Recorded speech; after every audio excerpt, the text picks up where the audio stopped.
buenas tardes. Vamos ya con la penúltima clase de este curso, que seguramente a algunos os ha hecho un pelín largo. Bueno, primero os voy a anunciar un coloquio debate que hay aquí el miércoles 12 de junio. Son reflexiones postelectorales. Van a participar Rafael Gómez Parra, que es periodista y escritor, Lorena Ruiz Huerta, que es abogado, y Carlos Sánchez Mato. Ahí es el concejal todavía del Ayuntamiento de Madrid. Segundo tema. Perdona, el miércoles. El miércoles 12 a las 7 de la tarde. Aquí. Segunda cuestión. Todos los que estéis apuntados al curso habéis recibido un correo, os mandaste unos días, en el que comunicaba que el día 20 ya se pone a la venta, se hace la presentación y se pone a la venta del libro de la Segunda República de 1931 a 1936, el libro que he escrito. Se han hecho, os lo comuniqué por correo para que hicierais las reservas porque la tirada es pequeña. Bien, hoy al terminar la clase, afuera se va a poner un compañero mío de Asamblea Digital, y a los que no habéis hecho la reserva por correo electrónico, darle vuestro nombre, apellidos y el número de ejemplares que queráis. Os lo digo esto porque la tirada es de 100 ejemplares y hay 70 reservas. Entonces, el precio, ya lo sabéis, son de 10 euros, pero si vais a querer alguno, no os olvidéis de hacer eso a la salida, de reservarlo. Más que nada porque pudiera ocurrir, a lo mejor no se venden nada más que lo que están reservados, pero puede ser que sí. Entonces, a los que no lo hayáis reservado, os quedáis un ejemplar. Me preguntaba antes Carlos de un segundo volumen. Sí, este verano aprovecharé para hacer el segundo volumen, que va a ser del 36 al 39. Entonces, espero este segundo volumen hasta octubre o noviembre no verá la luz, ¿no? Y se corresponderá, evidentemente, pues, a la segunda parte del curso que hemos hecho. Voy a volver a la chapa con una cosa de actualidad. Habría muchas cosas por las que voy a hacer un pequeño comentario, ¿no? Pero una que me ha sorprendido desagradablemente es en la resolución del Tribunal Supremo paralizando la exhumación de Franco del Valle de los Caídos. Estos señores, ni cortos ni perezosos, han nombrado o consideran a Franco como jefe del Estado español desde el 1 de octubre de 1936. Bien. O estos señores saben muy poca de historia, o son un remedo con un pozo por franquista bastante grande, porque habría que recordarles a estos señores magistrados, yo no soy juez ni mucho menos, soy un simple contador de historias, pero habría que recordarles que en esa fecha el presidente del único estado legítimo que había en España era Manuel Azaña, no Francisco Franco. Entre otras cosas, al estado franquista los únicos que le reconocieron fueron la Alemania nazi, la Italia de Mussolini y Portugal de Salazar. No fue ya casi hasta el final de la guerra que lo reconocen a él como jefe del Estado español, Gran Bretaña, posteriormente Francia. Habría que recordarle también que muchos países no lo reconocieron hasta finalizar la Segunda Guerra Mundial. Entonces me parece ignominioso, me parece una coletilla más de las actuaciones de los tribunales españoles, ¿no? No pueden pedirnos que creamos en la justicia española cuando ya está dando tantos ejemplos de esto, ¿no? No voy a entrar en un siglo de paralizar la exhumación, que me parece absurdo, ¿saben? Cuando ellos mismos reconocen que no sería irreversible la exhumación a la de Franco. Y está cayendo en una contradicción. Se supone que no es irreversible, ¿por qué no das la luz verde? Es incongruente, ¿no? O que digan que no, que es para no perjudicar al Estado, lo que es decir a todos los españoles. A mí lo que me perjudica es que ese señor, ese genocida, siga todavía ahí en un monumento que estamos pagando todos los españoles. Eso es lo que me perjudica a mí. Eso. No que en un hipotético caso hubiera que volver a enterrarle en el Valle de los Caídos. En fin, tenemos lo que tenemos. Y claro, tenemos lo que tenemos cuando, no sé si sabéis, para ser miembro del Tribunal Supremo hay que haber estado por unos 30 años de juez. Ahora, juez no es nada más acabar la carrera, tienes que tener antes unos años, pues haber actuado como abogado de Estado, como fiscal, etcétera, etcétera. Pero hay que decir que posiblemente muchos de estos miembros de los Tribunales Supremos de las distintas salas en su día jurarían los principios del movimiento. No lo sé seguro, no tengo el dato exacto, pero imagino por tiempos, ¿no? Entonces, eso es lo que tenemos, esa es la justicia que tenemos. Franco dejó atadas muchas cosas, y entre otras el sistema judicial. Las audiencias son la continuación del Tribunal de Orden Público, ni más ni menos, ¿no? Entonces, yo creo que ya va siendo hora, ¿no? Estamos en el año 2019, en el siglo XXI, que todavía se permita esto. Y luego que se permita un Estado democrático, en donde se supone que hay una separación de poderes, que el Poder Judicial se imponga al Poder Legislativo. ¿Pero eso en dónde? En ningún país del mundo, a una ley salida del Parlamento, que es que no fue aprobado dos veces del Parlamento, que supone que es el que representa la soberanía nacional, unos jueces para irse a Madrid porque sí. ¿Qué independencia es esa? En fin. ¿Vamos a hacer un comentario o no como en la clase? Bueno, acabe la clase a decir los comentarios que queráis. Bueno, hoy vamos a hablar de la represión republicana y el genocidio franquista.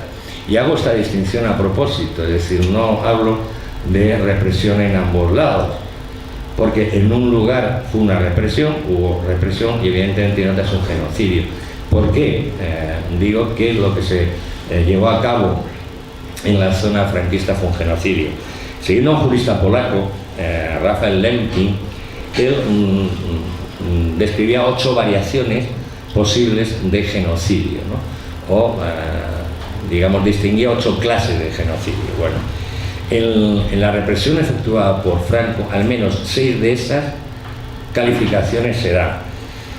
Hubo un genocidio cultural, un genocidio económico, un genocidio físico, un genocidio moral, un genocidio político y un genocidio social. Un genocidio calculado, organizado y ejecutado, y además con muchas similitudes con el genocidio nazi. Una de las que de aquí se podría salvar, entre comillas, el genocidio franquista, evidentemente no hay un genocidio por raza, ¿no? Como fue en el caso nazi con los judíos, ¿no? ¿Por qué surge la represión o por qué hay represión en la zona republicana? Según los historiadores Francisco Espinosa y José Luis Losada, surgió más bien como respuesta a la rebelión y a la violencia que les acompañaba, y que en buena medida fue fruto de la brutal represión de aquellos primeros meses de Gran Revolución. ¿Por qué se produce? Fundamentalmente hay un golpe de Estado con unas intenciones totalmente aviesas y que además desde los primeros momentos es muy sangriento, y entonces hay una reacción popular inmediata, una reacción popular incontrolada. Esto se puede entender por lógica. Otra cosa es que podamos estar de acuerdo o que aprobemos o no, que evidentemente una violencia, digamos, de gran envergadura no puede ser aprobada de ninguna de las maneras, pero tiene, digamos, una causa que se puede entender, que se puede racionalizar. Ante el peligro de que unos militares intentaran arrebatar los avances y los logros que se habían conseguido en el transcurso de la Segunda República, hay una autodefensa. Y esa autodefensa, evidentemente, cuando no está mínimamente organizada, suele acabar en un verdadero caos, ¿no? Y en hacerse cosas contra natura, ¿no? Una de las primeras instituciones que sufrió esta represión que se da en la zona republicana fue la Iglesia, el estamento eclesiástico, ¿no? Que evidentemente no fue en ningún momento una represión ni organizada ni auspiciada por el gobierno, entre otras razones porque esta violencia en contra del clero y en contra de la Iglesia Católica perjudicaba los intereses de la República. La República en estos primeros momentos está intentando llegar a acuerdos para que las potencias occidentales le faciliten armas y otras ayudas, y evidentemente que llegaran al extranjero noticias de lo que se estaba haciendo o de lo que se había hecho con muchos eclesiásticos perjudicaba evidentemente la imagen que quería dar la República al exterior. Entonces era, digamos, contra la República, realmente a la que más perjudicaba estos asesinatos de religiosos era la propia República, ¿no? Esta violencia anticlerical tuvo zonas, prácticamente se dio en casi toda España, pero tuvo zonas donde tuvo una mayor repercusión: Cataluña, la Comunidad Valenciana y parte de Aragón, ¿no? No es casual que en estas zonas que estoy diciendo el control, digamos, el control del descontrol que hay en estos primeros meses de guerra lo tengan anarquistas. Es decir, no es un casual, sabéis que el anarquismo en España, sobre todo, la mayor implantación la tenía en Cataluña, Aragón y zonas limítrofes, ¿no? Mientras que en otras zonas, por ejemplo en el País Vasco, solamente fueron asesinados, son 45 los réditos asesinados durante toda la guerra civil. ¿Por qué? En el País Vasco sabéis que se pudo continuar progresando la religión, se daban misas, etcétera, etcétera, no había ningún problema. Según Antonio Montero Moreno era sacerdote, fueron asesinados 4.184 sacerdotes, 2.365 frailes y 283 monjas. De la jerarquía eclesiástica, 12 obispos y el administrador apostólico de Orihuela. De los 6.832 asesinados en total, 839 lo fueron en los días siguientes a la sublevación y 2.055 en agosto. Esto quiere decir que el 42,35% del total de religiosos asesinados durante la guerra se produce en este mes y medio, que es también cuando evidentemente los ánimos están más exaltados, la racionalidad brilla por su ausencia y hay un total descontrol por parte del gobierno. Todos lo sabéis ya, lo hemos hablado varias veces, hay un periodo, digamos, hasta enero, febrero del 37, donde, digamos, el gobierno republicano no vuelve a tomar las riendas y no vuelve a controlar todo lo que estaba pasando en el país, ¿no? Vamos a hablar ahora de una matanza que es a las que más publicidad le han dado en su día los franquistas y ahora pues los neofranquistas o revisionistas, o yo que ya me he cansado de poner ese adjetivo, como les queréis llamar vosotros, ¿no? Que es Paracuellos, como se ve, aunque habría que decir Paracuellos y Torrejón, yo no sé por qué se limitan a decir Paracuellos, ahora veremos por qué, ¿no? El primer incidente con presos en Madrid se produce la noche del 21 al 22 de agosto del 31. Unos presos comunes que estaban allí en la Modelo incendian los sótanos de la cárcel, ¿no?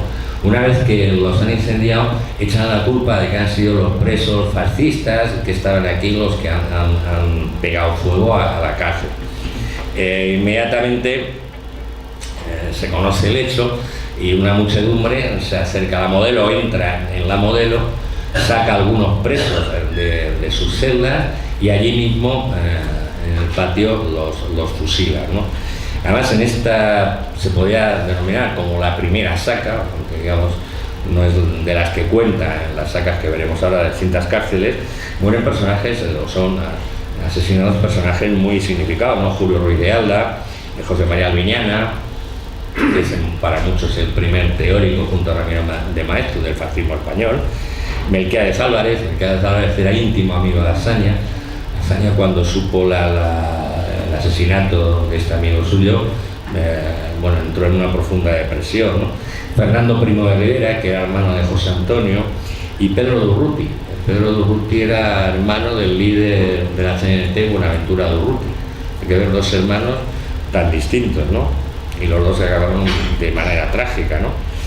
En estas famosas sacas que se hacen de las distintas cárceles de Madrid, Venta, Porrier, la misma Modelo, era un sistema muy sencillo, ¿no? Se elaboraba una lista de presos que deberían ser trasladados. en estas listas de presos además se hacían 3 diferenciaciones. Aquellos que eran peligrosos para la República, que inmediatamente debían ser ejecutados. Aquellos otros, los que habría, bueno, no eran tan peligrosos, digamos, que se trasladarían a otras prisiones, y aquellos que no tenían culpa de nada y que serían puestos en libertad, ¿no? Ojo con esto de las puestas en libertad, porque una de las maneras, digamos, ocultas para decir a este preso hay que asesinarlo era como que era una concesión de libertad, no estancia de libertad, digamos, libertad para morir, ¿no? El 6 de noviembre del 36, como todos sabéis, el gobierno, ante la que parecía inminente entrada en la capital de las tropas sublevadas, decide trasladarse a Valencia. Y el día 7 de noviembre, es decir, al día siguiente, se produce la primera saca. Estas sacas duran desde el 7 de noviembre hasta el 4 de diciembre, fecha en la que se tiene el conocimiento de la última. En total se llevan a cabo 33 sacas, y de ellas 23 son mortales, es decir, 23 de las 33 sacas que se hacen acaban con presos que habían sido evacuados de la cárcel en la que estuvieran y asesinados, ¿no? Cuando los sacaban de las cárceles, los llevaban a dos lugares. Uno de ellos era San José, el arroyo San José, que está en Paracuellos, está muy próximo a Paracuellos del Jarama. Y el otro era el Soto de Aldovea, que está a las limitaciones de Torrejón de Ardoz. A veces eran tan numerosas las sacas de presos que hacían que el transporte que utilizaban eran los autobuses de 2 pisos, entonces había en Madrid, yo los he llegado a conocer en algún viaje que hacía aquí, como los autobuses londinenses, ¿no? Y por el número tan elevado de personas a las que iban a llevar a asesinar, ¿no? Estas noticias de estas sacas, evidentemente, es algo que era ya vox populi, ¿no? Que corría por las calles y que llegaba, pues tenía conocimiento prácticamente casi todas las personas que vivieran en Madrid, y entre ellas también, como es lógico, el cuerpo diplomático, ¿no? Y dentro de este cuerpo diplomático hay un miembro, era Slayer, Felix Slayer, que era un alemán, un industrial alemán, reconocido simpatizante nazi, y que estaba de cónsul de Noruega, ejercía de cónsul de Noruega. Este hombre, con otro, el encargado de negocios de la embajada argentina, Edgardo Pérez Quesada, y el doctor Joseny, era representante de Cruz Roja Internacional en España. Pudieron localizar a través de las noticias que llegaban y visitar las fosas de Soto de Aldovea, ¿no? Pero también, evidentemente, esto ya salió, ¿no? Algo tan, digamos, tan fuerte no podía mantenerse totalmente oculto, ¿no? Y llega a Valencia, ¿no? Y el entonces ministro sin cartera, que era Manuel Irujo, Manuel Irujo pertenecía al Partido Nacionalista Vasco, el día 10 de noviembre del 36 envió un teletipo al secretario de Miaja, era el capitán Castañeda, en la que pregunta sobre los hechos lamentables como consecuencia de los cuales han sido fusilados gran número de detenidos. La respuesta del secretario de Miaja es que el general desconocía absolutamente los hechos que denunciaba, en este caso, Irujo, ¿no? Respecto a uno de estos, digamos, elementos extranjeros que habían visitado la fosa de Torrejón y que conocían, digamos, de una manera con bastantes datos lo que estaba ocurriendo en el doctor Joseny, marcha el 9 de diciembre, toma un avión de Air France y con destino a París. Le acompañaban 2 periodistas, Luis de la Prie, que era de Paris Soir, y André Chateau, de la agencia de Bas. Este avión, cuando estaba sobrevolando Guadalajara, fue abatido por un caza de combate, ¿no? Afortunadamente, sin que hubiera que lamentar víctimas mortales, ¿no? Un personaje de derechas, Abelardo Fernández Arias, que estaba refugiado en la embajada argentina, que escribió un libelo que se llamaba Madrid bajo el terror rojo, por el año 40 y muy poco, publicó y aseguraba que el avión fue derribado, este avión de Air France, fue derribado por un caza republicano. Esta versión, que da este hombre es la que repetidamente historiadores de estos que digo, revisionistas o de derechas o no franquistas, como le queréis llamar, han venido utilizando. Bien, Ian Gibson, que uno de los temas que estudió profundamente fue precisamente de Paracuellos, es decir, también sobre la Teatro García Lorca, es un especialista. Solicitó información al Comité Internacional de la Cruz Roja. La respuesta que obtuvo es que el doctor no había sido herido de bala, por otra cosa no, y habían entrado, las balas habían atravesado el fuselaje del avión, y él no pudo reconocer de qué bando era el avión. O sea, él en ningún momento dijo que había sido un avión republicano, ni tampoco dijo que hubiera sido un avión de los sublevados, sino simplemente que no pudo identificar el avión, ¿no? Y que no llevaba ningún maletín con documentos reveladores de las sacas de cárceles de Madrid, es decir, digamos, el propio organismo interesado en esto desmiente estas aseveraciones que en su día hizo Fernández Arias y que luego muchos han repetido, ¿no? Es decir, quién derribó realmente no se sabe, ¿no? Porque hay algunas versiones contradictorias, ¿no? De que había sido un avión de los sublevados, pero que se había puesto las insignias republicanas, había parecido un republicano, no se sabe, sinceramente. Uno de los temas más controvertidos sobre Paracuellos es quiénes fueron los responsables. Para Ian Gibson, el responsable de elaborar las listas era un consejillo. Este consejillo de orden público se le llamaban así ellos mismos, ¿no? Estaba dentro de la delegación de orden público y lo creó Santiago Carrillo. Santiago Carrillo, el delegado de orden público de la Junta de Defensa de Madrid, dimitió del cargo el 24 de diciembre del 36, ¿no? Jorge Martínez Reverte mantiene que las órdenes las daban los agentes soviéticos, con un análisis realmente bastante simplista, ¿no? Tanto él como Cervera, el historiador, mantienen que los miembros fueron, digamos, los responsables miembros de la Juventud Socialista Unificada y de la CNT, ¿no? Que eran los que clasificaban los presos. Esta última aseveración también es algo difícil de creer, en tanto porque que unos miembros de la CNT acataran las órdenes de enviados soviéticos, como que no, entre otras cosas porque no se tenían precisamente un especial cariño, ¿no? Entonces, claro, que digamos un agente soviético le diga a los miembros de la CNT: oye, tenéis que coger a fulano a hacer esto, lo que diría la CNT: yo haré lo que a mí me parezca de la manera que a mí me parezca, ¿no? Bajo mi punto de vista, a nivel de la búsqueda de responsabilidades, el mejor análisis y el que aporta, digamos, argumentos más congruentes es Fernando Hernández Sánchez. Para Fernando Hernández Sánchez, los inductores son Pedro Fernández Checa, que era entonces secretario de organización del Partido Comunista, Alexander Orlov, que era jefe de la NKVD, el servicio secreto en España, y Lasir Grigulevich, que era un agente del contraespionaje soviético también en España. Inductores, es decir, los que dan la idea. Oye, si se hace esto, pero claro, eso luego hay que organizarlo y ejecutarlo, ¿no? Dentro de los organizadores, Fernández Sánchez apunta a Lucio Santiago del PC, Santiago Carrillo, de acuerdo, consejero de orden público, desde el 7 de noviembre, que es cuando se produce la primera saca, recordáis, al día siguiente de irse el gobierno a Valencia, y el 24 de diciembre del 36. Serrano Poncela, que era el delegado de orden público, nombrado por Carrillo.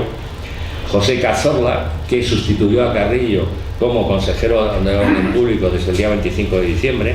Ramón Torrecilla Guijarro, que era un militante del Partido Comunista. Santiago Álvarez Santiago, también del PC, y Lino Delgado, también del PC. Los ejecutores, es decir, los que llevan ya a la práctica todo este entramado, ¿no? Pues Vicente Gil, del PC, Federico Manzano Covante, este era del PSOE, Antonio del Moral, Álvaro Marasa Barasa, Manuel Rascón, este era de la CNT, Agapito Saidespero, también del PC, Andrés Urresola y Arturo García de la Rosa, de la Juventud Socialista Unificada. Que digamos son los que ya llevan a efecto la elaboración de la lista, los que llevan las listas a las distintas cárceles con los nombres de las personas que iban a salir de allí, ¿no? Carrillo. Bueno, según Ian Histon, es difícil de creer que Carrillo no estuviera al tanto de lo que estaba ocurriendo, ¿no? Al igual que José Cazorla, que fue su sustituto, ¿no? Paul Preston también estaba convencido de que Carrillo estaba implicada en la organización. Mi opinión, creo sinceramente, y más conociendo luego los años posteriores el desarrollo de Santiago Carrillo, que saberlo sabía perfectamente lo que estaba ocurriendo. Culpable, no como lo pintan, es decir, toda la derecha, no, es el asesino, responsable. Ojo, no, porque curiosamente la causa general, que es además la fuente donde, digamos, suelen chupar, y válgame la expresión, muchos de estos revisionistas, historiadores revisionistas, en la causa general solamente aparece una persona como responsable de las sacas, y el segundo Serrano Poncela. Es decir, recuerdo, delegado del orden público, nombrado eso sí por Carrillo. Es decir, a Carrillo no le menciona, ¿no? Insisto, bajo mi punto de vista, él sabía lo que estaba ocurriendo, y para mí evidentemente sí es culpable, si no por acción, en tanto en cuanto que no hay ninguna prueba documental que implique directamente a Carrillo con estas sacas, estos asesinatos, sí de alguna manera es culpable por omisión. Es decir, yo sé lo que está pasando, lo está haciendo gente además a la que yo he puesto determinados, he colocado determinados puestos. Es imposible, o sea, Carrillo ha perjurado, jura y perjurado, ¿no? que él no se enteraba, ¿no? Vamos a ver, siendo el delegado del público, ¿cómo te vas a enterar de lo que está pasando en la cárcel? Es in absurdum, ¿no? Es tomar un poco a la persona que se está contando por idiota, ¿no? Entonces yo creo que sí, que evidentemente Santiago Carrillo tuvo responsabilidades en los asesinatos de Paracuellos y Torrejón. ¿Cuánta? Ahí es lo que ya es muy difícil de cuantificar, ¿no? Y evidentemente, insisto, no hay nada que le implique directamente. ¿Cuántas víctimas hubo? Según Hernández Sánchez, hubo entre 1.800 y 2.400. Ian Histon habla de 2.400, Paul Preston 2.500. La causa general menciona 2.476. Y luego tenemos, pues, estos que dicen, a ver qué cifra pongo, tantos mil, ¿no? Como puede ser el caso de dos señores que escriben, uno es Espeleta y el otro es César Vidal, ¿no? El primero da una cifra de 4.200 y el segundo de 5.000, ¿no? ¿De dónde sacan estas cifras? Misterio, como del Espíritu Santo. Porque además este tipo de historiadores tienen una sana costumbre, que nunca suelen poner la referencia donde sacan el dato. Generalmente los historiadores que nos lo enseñan, además te lo enseñan en primero de carrera, ya oiga, mire usted, si yo hago una afirmación tengo que decir por qué la hago y aportar una prueba documental o una serie de pruebas testimoniales, etcétera. Pero no decir, o yo puedo decir, pues no sé, cualquier cosa, ¿no? Entonces no suelen hacerlo, también porque tienen determinada versión a los archivos. Yo creo que eso está muy en relación con que tengan un tipo de alergia. Unos tenemos alergia a las gramíneas, otros deben tener alergia a los documentos. Entonces, cuanto más lejos de ellos, mejor, ¿no? Es una variedad. Bueno, el Alcázar, el periódico Alcázar, en el año 77 sacó una relación. Yo creo que hayan debido tomar algún dato, ¿no? Porque les debió parecer a ellos también tan increíble que nada más que tomaron unos pocos, ¿no? Nos aparecían 12.000 personas. Claro, las víctimas que elaboran en Alcázar pues son un tanto curiosas, ¿no? Repiten nombres con pequeños cambios ortográficos, tienen errores de fecha, de lugares, aparecen personas que estaban vivas después de los hechos, es decir, allí habían metido a todos. Es como en el cementerio de Paracuellos. En el cementerio de Paracuellos no están solamente los que, digamos, fueron asesinados en este hecho, ¿no? ahí enterran muchísimas más personas, ¿no? No sé, incluso alguna a lo mejor por alguna epidemia de sarampión, sí, algo, no lo sé, ¿no? Pero vamos, aquí a meter, porque fijaros, a toda la gente que se nos arroja, mentira, ¿no? Podemos decir que si la cifra puede estar en torno a 2.000, 2.400, por ahí puede estar, ¿no? Que es una verdadera barbaridad. Dentro de este caos de violencia, de este caos de sangre, hay un personaje que me gustaría comentaros alguna cosita, que es Melchor Rodríguez García, más conocido por el Ángel Rojo. Melchor Rodríguez García, que había sido un antiguo novillero sevillano, fue nombrado director general de prisiones el 10 de noviembre del 36. Ese día cesaron las sacas absolutamente. Y estuvieron 4 días en los que no hubo sacas, del 10 al 14 de noviembre, porque el 14 de noviembre tiene una serie de discrepancias con el que entonces era ministro de Justicia, Juan García Oliver, también miembro de la CNT, y dimite de su cargo, ¿no? Pero en estos 4 días no hay absolutamente ninguna saca. Vuelve, cuando no en el mismo cargo, pero es nombrado delegado especial de prisiones en Madrid. Cuando él vuelve, ya es cuando, que es en diciembre, se paracaban total y absolutamente las sacas. Melchor Rodríguez no solamente salvó a muchos prisioneros de derechas de las cárceles madrileñas. En una ocasión había habido un bombardeo cerca de Alcalá de Henares y la gente muy enfadada por los efectos del bombardeo acudieron a la prisión de Alcalá de Henares para sacar allí a los presos de derechas que había y asesinarlos, ¿no?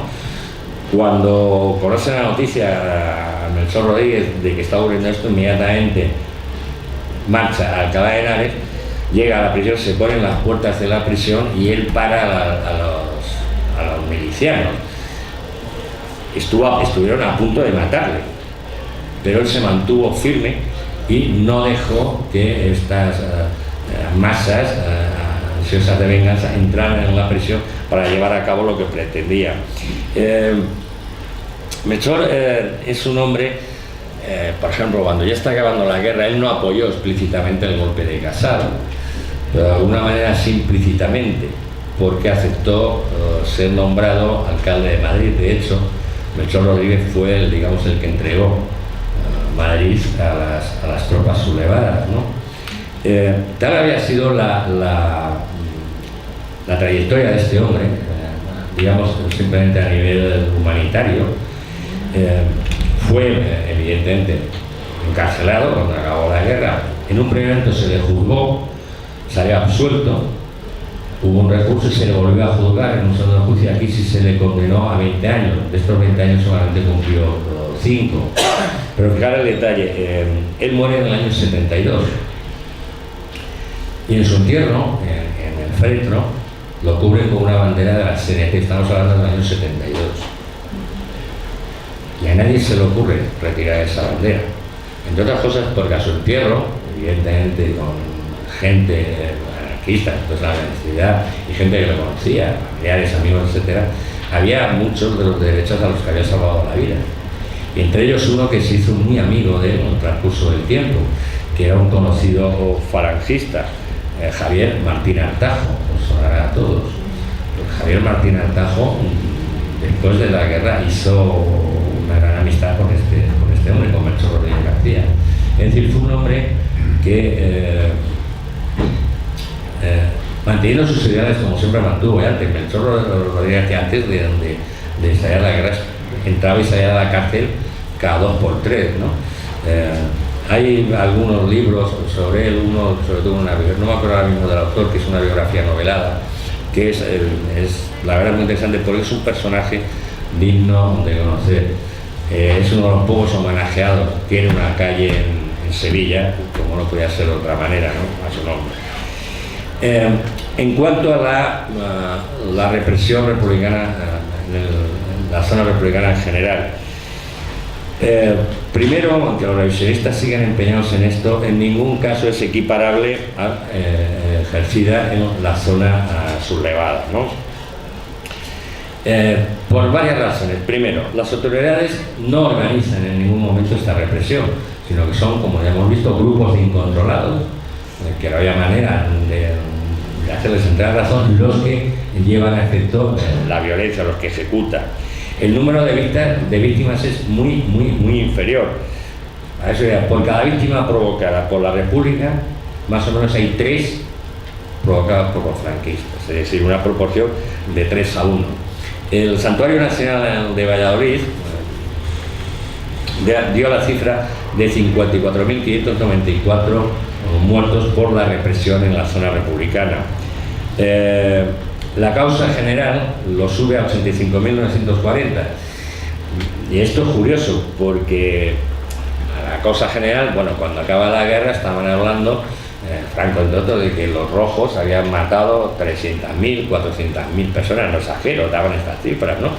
Entonces le pidieron a la causa general que les diera el listado de los... Claro, cuando la causa general, que lo infló, porque si lleva con menos, Franco los fusila a todos, ¿no? Le llevó esta cifra, por poco los echa patadas, ¿no? Y digo que es una cifra inflada, porque es que algunos de los asesinados, los asesinaban en varios lados a la vez. Os explico. Apuntaban, por ejemplo, ese señor había nacido en Toledo, ¿no? Entonces ponían, o sea, antes nacidos en Toledo, fulano de tal, asesinado, ya contaba. Le contaban otra vez en el lugar de residencia. Ese señor vivía en Madrid, vivía un vecino de Madrid, fulano de tal, asesinado, ya van contado 2 veces. Y luego el lugar de fallecimiento, había fallecido en Málaga, pues lugar de fallecimiento fundamental, asesinado en Málaga, por lo cual la misma persona aparece 3 veces. Esto ocurrió en muchos casos, ¿no? Por eso esta cifra está muy inflada. La real podría estar 45.000 víctimas por la represión, ¿no? Veremos que en el otro lado sobrepasan las 150.000. Es decir, más incluso de la proporción 1 por 3, ¿no? Hubo otro asesinato también masivo en la zona republicana, y este me molesta todavía más porque se produce en mi tierra, en Jaén. En Jaén había unos 800 presos de personajes considerados como de derecha, ¿no? Y ante el temor de que la cárcel fuera asaltada y de que los asesinaran, el gobernador civil decidió trasladarlos a Madrid para que fueran ingresados en prisiones de Madrid. Una primera expedición, salen en tren con 300 personas, nada más llegar a Atocha, según se bajan, llegan unos milicianos y los fusilan absolutamente a todos. Hay una segunda expedición, esta vez con 250 personas, entre ellas el obispo de Jaén, Manuel Baruto Jiménez, y estos al llegar a Vallecas, el tren es asaltado por milicianos y asesinan a casi la totalidad de los presos que iban allí. Es decir, estamos hablando de que asesinaron en torno a más de 500 personas, ¿no? Es otro de los episodios negros de la represión republicana, ¿no? Y también, luego lo veremos con más detenimiento, los psicópatas que yo digo del bando franquista, pero también los hubo en el bando republicano, ¿eh? Cuando republicano hubo individuos, el anarquista Pascual Fresquet de Llopis, que era el que dirigía una brigada que era conocida como la Brigada del Amor, iban en autobuses, se la llamaban la Brigada del Amor por lo que tenían el autobús todo decorado de calaveras. Ellos incluso llevaban una especie de una calavera en la gorra y otra en el uniforme, en la casaca. Si os recordáis, ahí hubo otro cuerpo represor que tenía la misma identificación, que eran las SS. Es decir, que por mucho que ellos se dijeran anarquistas, tenían bastante más de asesinos, psicópatas que otra cosa, ¿no? A este individuo se le atribuye la muerte de más de 300 personas, ¿no? Sobre todo en las zonas donde operó, que fue el Bajo Aragón, Teruel, Tarragona.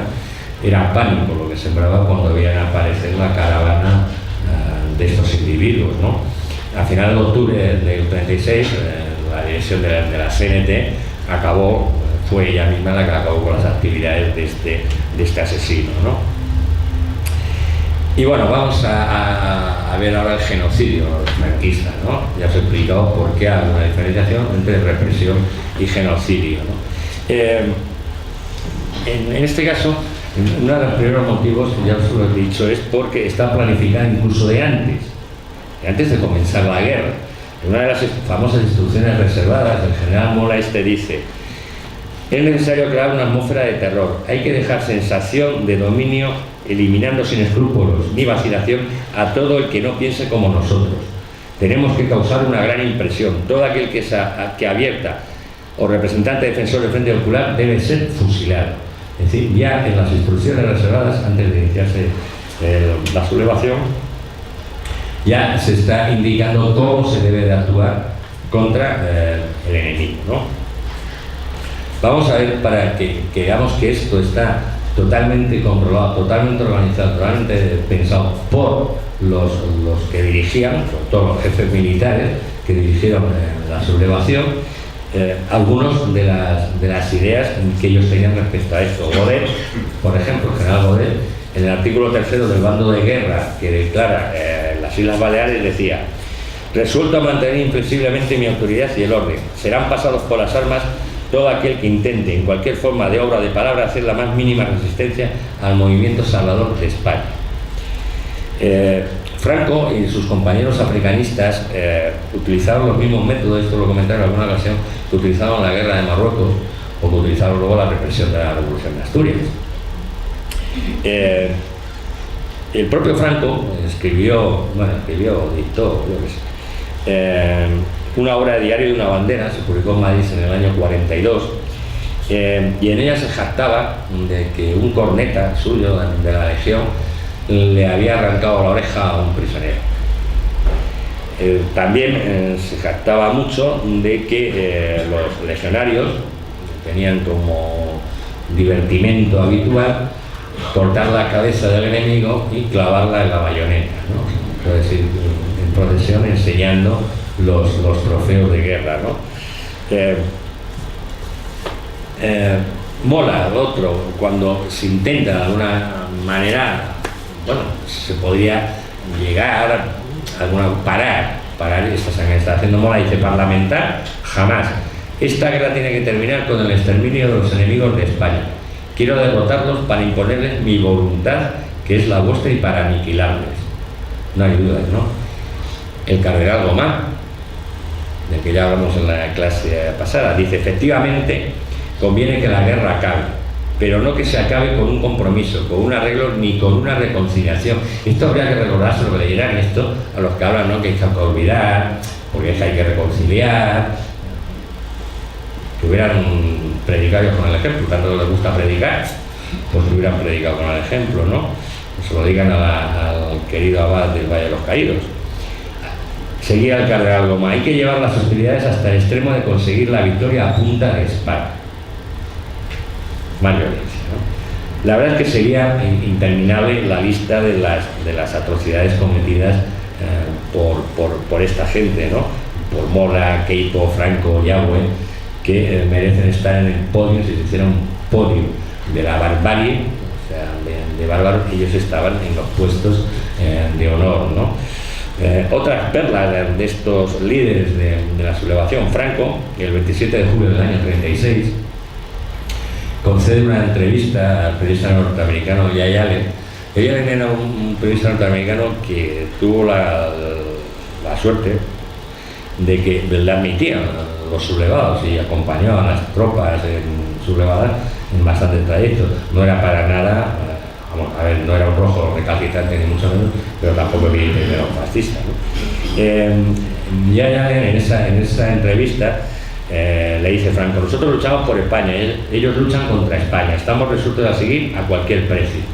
Estas palabras, que sonaban así como muy contundentes, Allen le dijo: tendrán que matar a media España. A lo que Franco, esbozando una sonrisa, según cuando el periodista contestó: he dicho que al precio que sea.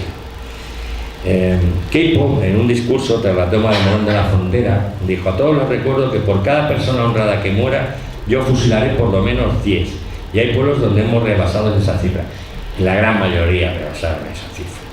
en la gran mayoría, además incluso en algunos avisando de antemano lo que iba a pasar, como fue en Puente Genil en Córdoba, ¿no? Que ya les avisó en una de sus charlas radiofónicas tipo de que iba a entrar ahí a saco, como así fue, ¿no? No ya solo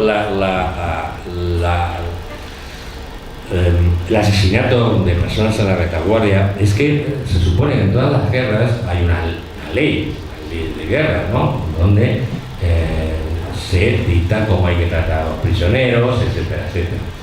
Sabemos que generalmente los bandos contingentes en cualquier guerra se los suelen saltar, ¿no? Pero obviamente algunos mucho más que otros, ¿no? En este caso, sabéis que por ley de guerra un prisionero no puede ser ajusticiado. Si es un prisionero de guerra, bueno, evidentemente puede ir a un campo de concentración, una prisión, etcétera, pero no asesinado, ¿no? Whitaker, el otro periodista norteamericano, fue testigo del asesinato de 600 prisioneros de guerra el 21 de septiembre de 1936 en Santa Olalla, Santa Olalla es un pueblo de Toledo. Algunos es que los mataron incluso con el trapo que habían utilizado a modo de bandera blanca para rendirse, ¿no? No quedó ni uno de los 600. Es decir, eso es un crimen de guerra. Por cosas como esta fueron los juicios de Nuremberg. Aquí ni juicio, ni por juicio, y el que lo intentó ya sabéis cómo acabó, ¿no? Por razón. Al igual que antes he dado un nombre de lo que defino como un psicópata en el bando republicano, vamos a dar algunos, aquí también ganan por goleada, ¿no? En el bando de los sublevados. Uno es Bruno Ibáñez. Bruno Ibáñez, al que le gustaba llamar Antón Bruno. Este hombre sustituyó a Luis Zurdo como jefe de orden público en Córdoba. Luis Zurdo no era precisamente un alma de la caridad, porque en menos de un mes que estuvo de cargo mandó fusilar a 1000 personas, es decir, tenía una renta diaria, ¿no? Bueno, pues Bruno Ibáñez le superó de largo, ¿no? De hecho está considerado como uno de los verdugos más crueles que hubo durante la Guerra Civil, ¿no? Este hombre era teniente coronel de la Guardia Civil. Los cordobeses, dentro de la tragedia, eso es lo que tenemos algo los andaluces, que nos reímos muchas veces de nosotros mismos, ¿no? Lo malo es que luego la imagen que damos que allí estamos todo el día de cachondeo, ¿no? Y no. Decían sobre el Virgen de Consolación: si sigue en Córdoba Bruno, aquí no quedamos ni uno para sacarle en procesión. Es decir, porque la matanza, de hecho, él ordenó, firmó el asesinato de 2.543 personas hasta el final de la guerra. Y digo yo que posiblemente dormiría tan tranquilo. Otro personaje siniestro es José García Carranza, que es conocido como Pepe Algabeño. Este no era militar. Este individuo ya estuvo, al parecer, involucrado en el asesinato de 4 obreros en el Parque María Luisa en Sevilla. ¿Os acordáis cuando lleva aquello que le aplicaron la famosa ley de fuga, etcétera, ¿no? Directamente, eso me estaba a las órdenes de Keiko. Además era muy compadre de Keiko, ¿no? El Algabeño tenía, digamos, como misión limpiar de rojos todo el campo sevillano y el campo onubense, ¿no? En una ocasión participó en las matanzas que se hicieron en los barrios obreros de Sevilla, cuando el día 19 de julio. En una ocasión, con un grupo de caballistas, esta gente hubo mucho por Andalucía y Extremadura, ¿no? Eran antiguos señoritos que juntaban un grupo y iban todos a caballo, los llamaban caballistas, y tenían como objetivo limpiar el pueblo, y gente que había escapado buscaba por los montes, por los campos, para asesinarla, ¿no? Bueno, pues un día este individuo con su grupo de caballistas se encuentran a un grupo de mineros. Los detienen y encuentran a los mineros que llevaban dinamita, ¿no? Pues lo que hace este hombre es les ata un cartucho de dinamita a cada uno y él directamente prende fuego a la mecha. La justificada dice: así no gastamos balas, ¿no? En otra ocasión, paró un camión que iba lleno de presos y preguntó por una determinada persona. Y a ver que no contestaba nadie, posiblemente porque esa persona no estuviera allí, le empezó a llamar cobardes, traidores, sacó la pistola y se lió a tiros con estas personas que iban dentro del camión, ¿no? Otro individuo también beneficioso era Antonio Castejón. Antonio Castejón era uno de los jefes de las columnas de Yagüe, que subieron por Andalucía y por toda Extremadura, cuando caminaban en dirección a Madrid. Es conocido, entre otras cosas, como el carnicero de Zafra, ¿no? En Zafra, un pueblo donde no había habido ni una sola víctima de derechas, hicieron una verdadera racia. Acabaron con todo. Bueno, como luego hablaré un poquito más extenso de la matanza de Badajoz, como hicieron en Badajoz, como hicieron en tantos y tantos pueblos de Andalucía, ¿no? Otro personaje, Manuel Díaz Criado. Este hombre estuvo involucrado en un intento de asesinato de Azaña. Queipo le dio carta blanca cuando le nombró delegado militar gubernativo para Andalucía y Extremadura, ¿no? De este individuo, un actor del mundo barbero, que por aquel entonces estaba en Sevilla, describía a Díaz Criado como borracho, antiguo capitán de la Legión, cruel y sádico. González Ruiz, que era antiguo gobernador de Murcia, que evidentemente no era para nada de izquierdas, tampoco tenía muy buena opinión de él. De él decía: a altas horas de la noche, rodeado de prostitutas después de la orgía y con un sadismo inconcebible, marcaba a voleo con la fatídica fórmula de X2, o sea, por 2, los expedientes de los que con este simplísimo procedimiento quedaban condenados a la inmediata ejecución. Otra de las prácticas que se voy a llevar a cabo este hombre, mucha gente pues iba a pedirle que intentara salvar la vida por algún familiar, algún conocido que tenía, ¿no? No le daban prendas en aceptar dinero o favores sexuales para la supuesta liberación de estos presos, ¿no? En muchos casos estos presos no eran salvados, es decir, a pesar de cobrar otra vez obligado a que la mujer que fuera a pedir ayuda de alguien se plegara a una violación, no la puedo llamar de otra manera, pues además ya para mayor escarnio no servía de nada. Otro también personaje siniestro es Ben Messiaen. Ben Messiaen era el único oficial marroquí de las tropas de Franco. Este hombre llegó a la máxima graduación que se puede tener en el ejército español, que es capitán general. Era muy dado a que los moros de este hombre, de Ben Messiaen, cometieran, sobre todo aparte de los saqueos, atracos, asesinatos, violaciones, ¿no? Y violaciones múltiples. En una ocasión estaba, este hombre estaba John Whittaker, el periodista norteamericano que os hablaba antes, y estaba con él, ¿no? Y él cuenta un hecho que ocurrió. Dice: en cierta ocasión me encontraba en un cruce de caminos en Navalcarnero en compañía de este oficial, se refiere a Ben Messiaen, marroquí, cuando trajeron a su presencia dos muchachas que no habían cumplido los 20 años. Una de ellas había trabajado en una fábrica de textil de Barcelona y llevaba en su bolsillo de la chaqueta un carnet sindical. La otra era de Valencia y dijo que era político.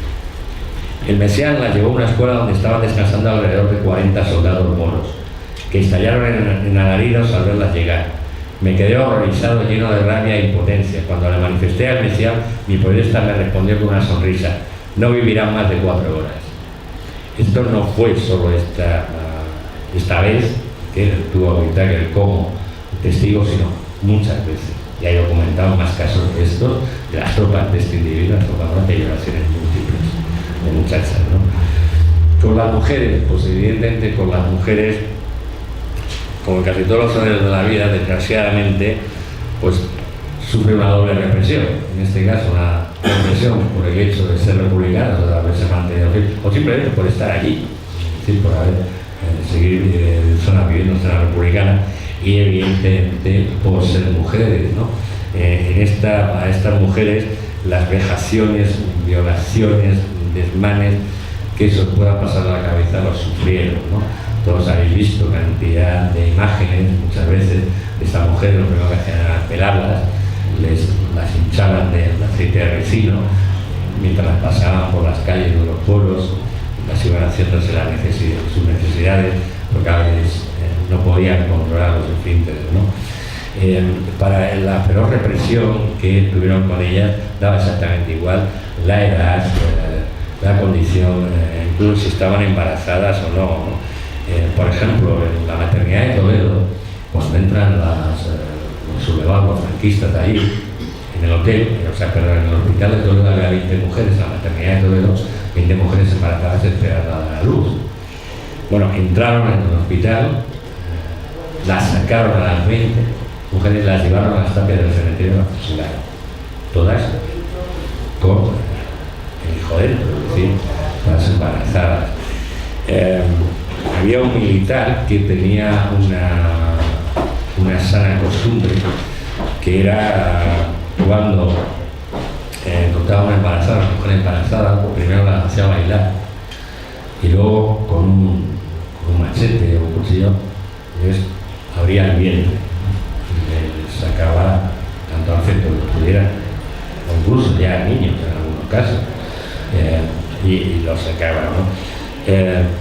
Hubo asesinatos masivos de mujeres, famoso caso de las 13 Rosas de Madrid, ¿no? Acusadas injustamente sobre un atentado que había habido, que no tenían nada, absolutamente nada que ver con ellas, simplemente eran jóvenes militantes de la juventud, socialistas, casi todas de ellas, ¿no? Las 13 Rosas de Guadalajara, también un caso similar, y en varias más poblaciones se dio esto de los fusilamientos masivos de un grupo de mujeres, ¿no? Que vamos a hablar de los robos de los hijos, ¿no?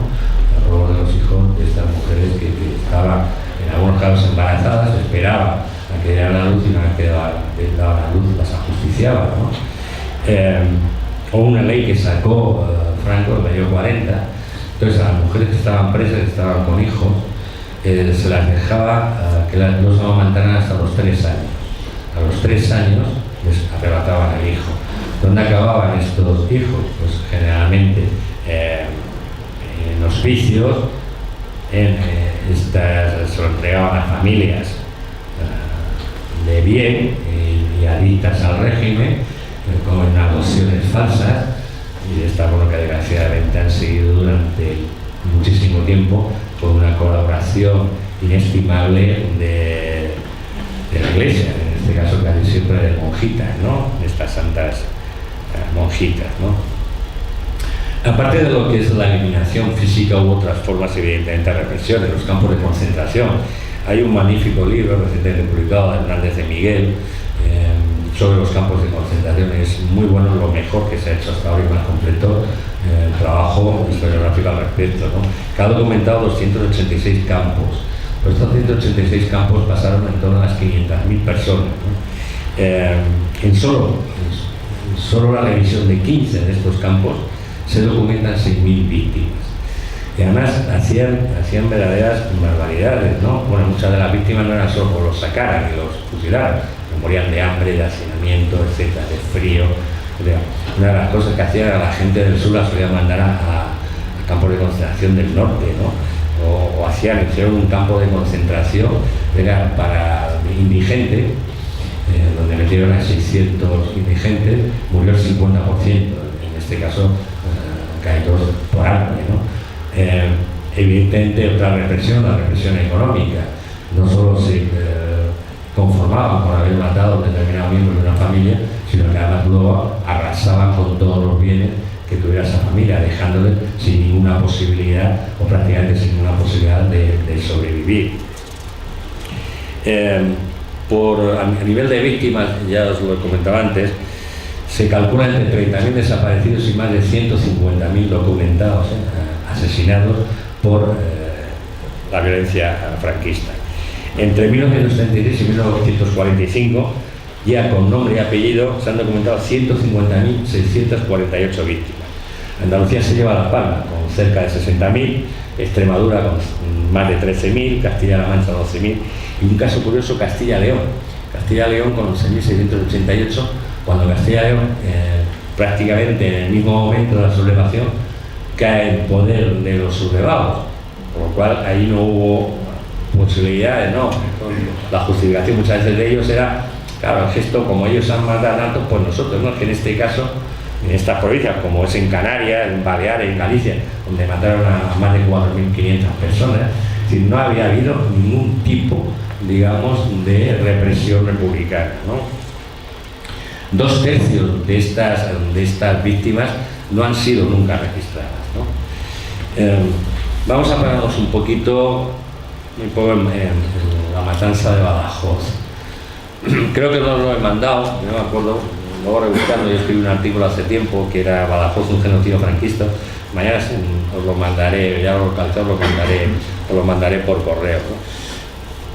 ¿Quiénes son los autores de esto? Pues las columnas que marchaban, que subían desde Andalucía hacia Madrid, ¿no? Que evidentemente pasan por toda Extremadura, ¿no? Ya Visafranc todo lo va a pasar, ¿no? En una proclama que da en Mérida, el día 12 de agosto del 36, dice: vuestra resistencia será estéril y el castigo que recibiréis estará en proporción de aquella. No estuvo ni mucho menos en proporción, sino cientos de veces sobrepasado, ¿no? Fijaros que ya desde el primer momento eran conscientes de lo que estaban haciendo y de que había que intentar ocultarlo lo más posible. El responsable de la censura, que era un militar, el comandante Cuesta Monereo, da unas indicaciones de cómo se debía tratar el tema de los fusilamientos, etcétera, ¿no? Dice: en las medidas de represión se procurará no revestirlas de frases o términos aterradores. Expresando solamente se cumplió la justicia, le llevaron al castigo merecido, se cumplió la ley, etcétera. O sea, unos eufemismos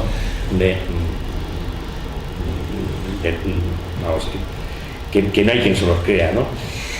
Y no ha ayudado a esto también en este intento de ocultación. A mí es que también en Badajoz, como sabéis, trabajo allí, la memoria histórica me molesta mucho. Con un ayuntamiento socialista, en el año 2002, la Plaza de Toros de Badajoz, que es el mayor testigo que quedaba del horror que sembraron los franquistas en esta zona, el ayuntamiento lo demolió para colocar allí un edificante Corte Inglés, ¿no? Que ayuda mucho a la historia de este país, ¿no? La forma de la matanza de Badajoz la conocemos gracias sobre todo a las crónicas que enviaron periodistas extranjeros, ¿no? Yaya Allen, Whittaker, esto ya lo hemos mencionado. Mario Neves, un periodista portugués, fue importantísimo para que se conociera esta barbaridad, ¿no? ¿Cómo los mataban? Pues una de las formas es cogían a los prisioneros, los llevaron a la Plaza de Toros de Badajoz y allí en el ruedo, desde las distintas torres de la plaza, montaban nidos de ametralladoras y los ametrallaban, ¿no?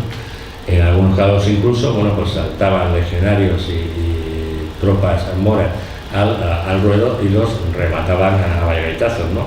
Incluso en algunas ocasiones simulando una corrida de toros, que no solo fue en la plaza de toros, ¿no? Prácticamente todo Badajoz, toda la capital, hablaban los cronistas de que se veían verdaderos ríos de sangre por las calles, ¿no? Porque es que era en cualquier lado. En la plaza de Penacho, pues todos los días a las 12 de la mañana se hacía, con música, charanga, etcétera, se hacían fusilamientos públicos, es decir, ejecuciones públicas. Por lo tanto, no es solamente ahí. Tal fue también, además, esta barbaridad, que ya lo intentó, de alguna manera, decir pío pío que yo no he sido, ¿no? Y en unas declaraciones que les hizo a dos falangistas, Dionisio Rilluejo y Alcázar de Velasco, dijo que la orden de la matanza de Badajoz la había dado otro falangista, Arcadio Carrasco. Esto no se lo cree nadie, evidentemente. Yagüe era el jefe de las tropas que avanzaban, y está claro que fueron las tropas, ya una vez tomada Badajoz, la provincia, con la ayuda de todos los pueblos, los falangistas y demás elementos que puede haber fascistas en esa población, los que corren a cargo de esta represión salvaje, ¿no? Mario Neves escribió varias crónicas, una del día 17 ya directamente se la censuraron, el gobierno portugués incluso le detuvo y le estuvieron interrogando, le obligaron a retractarse de lo que había estado publicando sobre lo ocurrido en Badajoz. Sabéis que Salazar, el régimen de Salazar Alonso, era aliado y muy amigo de Franco. En muchas ocasiones de españoles que pasaban la frontera intentando huir del avance de las tropas franquistas eran devueltos, cuando sabían que el destino de estas personas que devolvían iba a ser una fosa, ¿no? Según el periodista Yale, en Badajoz se asesinó en torno a las 4.000 personas, 1.800 de ellas en solamente 12 horas. Para matar a 1.800 personas en 12 horas hay que darse mucha prisa. O sea, hay que prácticamente no parar, ¿no? Por la cantidad. Sabéis que luego los alemanes, que también se encontraron con este problema, ¿no? Tenemos que matar rápido, ¿no? Los que crearon rápido, y a muchos a la vez, los que crearon las cámaras de gas, ¿no? Yahweh, en vista de lo que, es decir, conocedor de lo que se iba a hacer, prohibió la entrada de los periodistas en un principio cuando entraban las tropas en Badajoz. Pues no dejó entrar a los periodistas hasta después. Es decir, si tú dejas entrar a periodistas, pues sabes que ahí se va a hacer algo que conviene que no se conozca, que no trascienda al mundo exterior, ¿no? Hubo otro periodista portugués, Mário Pires, que era del Diario de Noticias. Cuando estuvo en Badajoz y vio lo que allá había ocurrido, cómo le afectaría que este hombre acabó enloqueciendo, teniendo que ser recluido en un centro psiquiátrico. Era un hombre, supone, un observador imparcial. ¿Qué sería el horror que vio que acabó el pobre hombre como acabó, ¿no? Aquí viene la famosa frase, también muy Tucker, que le hice a Yahweh, ya os la he dicho varias veces, ¿no? Que joder, ¿cómo habían matado a tanta gente, ¿no? A lo que Yahweh le contestó: pensaba que iba a llevar conmigo a 4.000 rojos cuando mi columna avanzaba luchando contra el error. Tenía que dejarles en liberar en mi retaguardia para que Badajoz volviera a ser una ciudad roja. Los matamos, naturalmente los matamos. Si no voy a llevar yo la carga, o sea, lo reconoce en este momento. Imagino que eran declaraciones que estaban haciendo mientras caminaban y que no eran ellos mismos conscientes, quizá porque ya estaban tan borrachos de su propia soberbia de que no iban a poder ser juzgados. Ellos siempre decían: no, jugará la historia, ¿no? Yo no puedo jugar, o Dios. Que se les escapaba pues frases como estas que luego evidentemente la historia juzga y condena, y que sirven para que se juzgue y se condena, ¿no? Esta lo que hicieron allí, que muchas veces, y ya lo he comentado también alguna vez, hoy en día, en 2019, cuando quieres hablar con algunas personas que han vivido los horrores en su pueblo, en la ciudad donde haya sido, no hablan, porque fue tal el miedo, sobre todo en Andalucía y en Extremadura, tal el miedo que se implementó, que fijaros que han pasado años y años y años y ese miedo todavía no se ha ido. Son muchas veces, y te hacen comentarios: no, pero no diga usted mi nombre, utilícelo pero sin mencionar mi nombre, o bueno, esto, me han dicho alguna cosa, esto lo puede hacer usted público pero cuando yo me muera. Estamos en 2019, es que es difícil yo no tengo la capacidad, ¿no?, para imaginar cómo tuvo que ser lo que se hizo, lo que entró dentro de estas personas, ¿no? Vamos a ir terminando con un debate de esto sobre la matanza de Badajoz. También ha habido algunos historiadores que, en fin, es una vergüenza lo que escriben, ¿no? Por ejemplo, un tal Francisco Pilo Ortiz, junto con otros dos, Fernando de la Iglesia y Moisés Domínguez, escribieron un libro, La matanza de Badajoz ante los muros de la propaganda. Unas cuantas mentiras las que dicen, que además parece que escriben para idiotas, ¿no? O sea, hay el refrán de todos creen ladrón, que son de su condición, ¿no? Dice que Yahweh prohibió la entrada de los periodistas para protegerles ¿de quién? ¿De los muertos? Y si van a salir así como las películas estas de terror, o sea, se iban a convertir en zombies. También niegan que existía la matanza en la plaza de Torres de Badajoz, porque según ellos los periodistas que escriben no estuvieron allí. Claro, hay un testimonio de un periodista, Bertel, que sí lo oyó. Bertel estaba en la puerta, en la plaza de Toros, y oyó los disparos, y oyó los gritos, y vio cómo entraban los camiones llenos de presos y vio cómo salían llenos de muertos. Es decir, no es que fueran de oídas o que fueran en los días posteriores porque vieron en las calles los muertos, no, es que hubo testigos, es decir, otra mentira, ¿no? También dicen que esta entrevista, ya os he dicho, de Yagüe con Whittaker, que no existió, porque nunca se ha publicado. Ya aparte de mentirosos, es que nos informan, porque esta entrevista sí la publicó, sí está publicada. Perdonadme con mi inglés, pues sabéis que es macarrónico, en una obra que es Prelude to World War, del preludio de la Guerra Mundial, A Voice from Spain. Está publicada en el volumen 21 de 1942-1943 en una colección que es el Foreign Affairs, página 104-106, es decir, tan necio eres al escribir estas mentiras que te dejes que nadie te va a rebatir. El problema es que mucha gente cuando compra un libro sobre la guerra civil o sobre la república, generalmente además compra de los que tienen mayor apoyo mediático, que no suelen ser precisamente los historiadores serios, los historiadores progresistas, y se leen ese libro y ya está. Y no, pues esto es verdad, ¿no? Como si fuera la Biblia, como son los mismos que cuando ven Telemadrid, lo que dice Telemadrid va a misa, ¿no? Pues oiga, no, mire usted, no. O sea, si usted de verdad quiere conocer algo, lea varios sobre el mismo tema, y a partir de ahí se saque opinión. Y yo no me decidiré nada. Si yo, por ejemplo, le digo a ustedes esto, y le aporto unas pruebas, y otro dice lo contrario, y no aporta, dejo a su inteligencia que piense cuál de los dos está diciendo la verdad, simplemente, ¿no? Cuando se crean burdas mentiras, ¿no? A tenor de esto, la verdad es el debate historiográfico, el revisionismo que hay, lo define muy bien un historiador, Sánchez Recio, ¿no? Dice: el revisionismo es un ejercicio de cinismo descarado que en ambos bandos se actuó de la misma forma y que en definitiva la víctima fueron producto de las circunstancias. Esto viene de tanto ya el revisionismo, negacionismo, como de los que hablaremos en 5 minutos, no va a durar más la clase, de los equidistantes.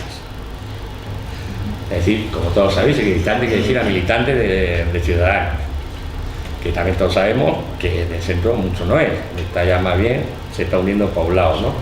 O ya se ha hundido del todo, ¿no? Todo esto empezó, esto de las equidistancias, de basta ya de recordar, un historiador que hasta entonces, yo le consideraba un buen historiador, pero claro, en los últimos años, yo no sé si es consecuencia de la edad, a todos nos afecta, a mí el primero. En 2003 escribió un artículo en El País llamado Saturado de memoria. ¿Cómo un historiador puede decir que está saturado de memoria? Si es de lo que vivimos, si es que es el alimento de nuestra profesión. ¿Cómo puede decir esa barbaridad? Es que es como, no sé, es un corredor de Fórmula 1 dijera: estoy saturado de coches. Es una incongruencia, ¿no? Y sobre todo desde el año 2003, digamos, este revisionismo y este equilibrio va en lugar. ¿Por qué? Porque además la gran mayoría de las personas que suelen tener, además poca o ninguna idea de nuestra historia, aunque alguno afirme ser historiador, como es el caso del impagable Francisco Maruenda, que a este respecto le voy a decir una cosa, claro, aquí todo el mundo se puede llamar historiador, yo me puedo llamar ingeniero, yo por llamarme bien. Bueno, pues este señor, a nivel de titulación oficial, la única que se conoce es doctor en Derecho. ¿Bien?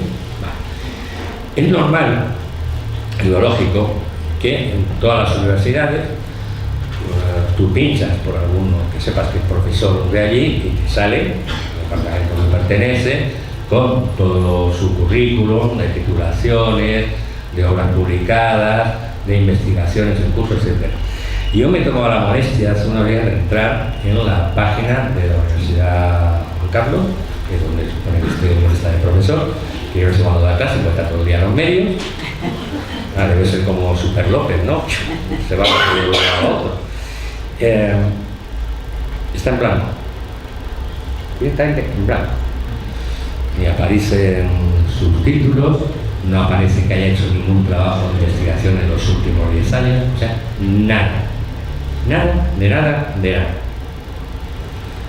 si estás alardeando, porque he escuchado decir que es doctor en no sé cuánto, no sé, vamos, que tiene más doctorado que la vida en verso, que no aparezca en tu página de cuando es lo normal, es lo normal. Bueno, pero hoy se llama historiador. Claro, en todas los análisis que hacen esta gente prima su ideología, que es muy de derechas, y no un análisis, no digo ya exhaustivo, medianamente serio de lo que están contando, ¿no? Y luego estamos como los equidistantes, esto ya empieza a ser de traca, pues además van creciendo como la espuma, ¿no? Aquí podemos hablar pues, de Javier Cercas, Andrés Trapello, Antonio Muñoz Molina, periodistas como Jorge Martínez Reverte, que este hombre empezó a escribir algo de historia, no lo hacía mal, pero últimamente también unos devaneos, ojo, ¿no? Pero también historiadores, Álvarez Junco, la última perla que ha soltado ha sido hoy, diciendo que el Tribunal Supremo no se ha equivocado al decir que Franco era jefe de Estado desde el 1 de octubre del 36, o sea, de traca que lo diga un catedrático, es catedrático, de traca.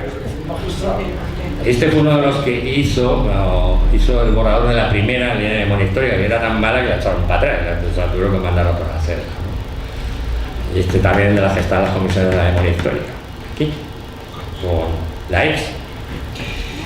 Santos Julián, Sánchez Ortiz, o Julián Sáenz Palacios, que lo de este profesor extremeño también, de ser un historiador serio, consensuado, a últimamente ya unos debates. Yo no sé qué, bueno, sí sé lo que está pasando, claro, que si quieres tener subvenciones y cosas y que te hagan publicar tus libros, pues como la norma es, no, ahora somos todos equidistantes, ¿no? Pues vale, o te hablan de las dos Españas. Yo es que le diría, vamos a ver, ¿qué dos Españas? Porque claro, cuando hablan de las dos Españas, debe ser que en un momento determinado, la mitad de los españoles decidieron pegarse con la otra mitad. Dijeron, vamos a hacer aquí una adrea, pero a lo bestia, ¿no? Venga, no. Aquí hubo un golpe militar al que se opuso el pueblo español. El pueblo, llano. Porque es lo que quedó. No dos Españas, ¿qué dos Españas? Unos golpistas y un pueblo que se intenta defender. No dos concepciones distintas de España que deciden dirimir sus cuestiones a puñetazos. Y estos personajes también los equidistantes, ya uno, a este ya no sé si llamarle escritor, periodista, es Arturo Pérez Reverte. Esto ya, la catalogación de este señor me sobrepasa, ¿no? Que ni corto ni perezoso, debe ser que ya borracho del gigantesco ego que tiene, que eso sí lo tengo muy claro, decidió escribir un libro sobre la guerra civil. La guerra civil contada a los jóvenes.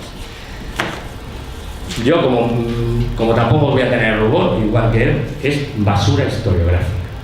Y si queréis un análisis más, el catedrático Ángel Viñas hizo una crítica a este libro, un remedio de libro que publicó en Revista de Libros en julio de 2016. Aquí ya, pues no os digo que leéis, os voy a quitar, no leéis, y por supuesto no lo regaléis si tenéis algún chaval o chavala que luego te dice que Franco nombró a Carrillo sucesor, ¿no? Como vi lo que da una entrevista que hicieron a chavales en la calle, en el intermedio, que tela, ¿no? Pero es que, o que lo que estaba prohibido con Franco eran los grupos heavy, ¿no? Bueno, no lo dije a la chavala, que nos llamó a su padre para ayudar y su padre dijo lo mismo, telita. Bueno, y sobre la memoria histórica, pues, ¿qué os voy a decir que no sepáis? Seguimos siendo una lucha constante. Ahora en mi tierra, desgraciadamente, se va a ir todos los avances que se han hecho fuera. La señora responsable de la nueva consejera de Cultura, Patricia del Pozo Fernández, del PP, ya ha avisado que se acabaron las subvenciones, por ejemplo, a la página web todos los nombres de organización, ¿no? Es decir, además, aduciendo una falacia que es un agravio comparativo respecto a otras iniciativas, ¿no? Sugiriendo que esta página tenía un trato de favor por enchufismo, ¿no? Evidentemente, tanto Ciudadanos como vos, que estos incluso hacen la oda, han apoyado esta medida, ¿no? Que se van a cargar en mi tierra. Si ya estaba mal, porque está mal en toda España, porque jamás ha habido una verdadera colaboración y un verdadero interés, porque casi todas las sumaciones y profesiones que se hacen corren a cargo de asociaciones de memoria histórica, y en muchos casos son estas las que corren con los gastos, que no es barato, os lo puedo asegurar que no es barato hacer este tipo de cosas. que yo también estoy esperando que algún miembro del gobierno central vaya a un homenaje a las víctimas del franquismo.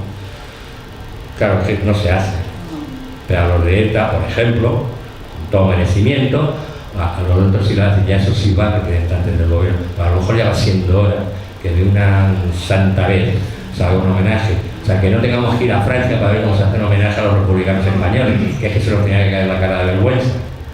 Porque tengamos que ir a Dublín a ver estatuas en homenaje a las brigadas internacionales, que es que pega, ¿no? Para daros un dato de esto, en España, según el Ministerio de Justicia, en 2011 había 2.591 fosas.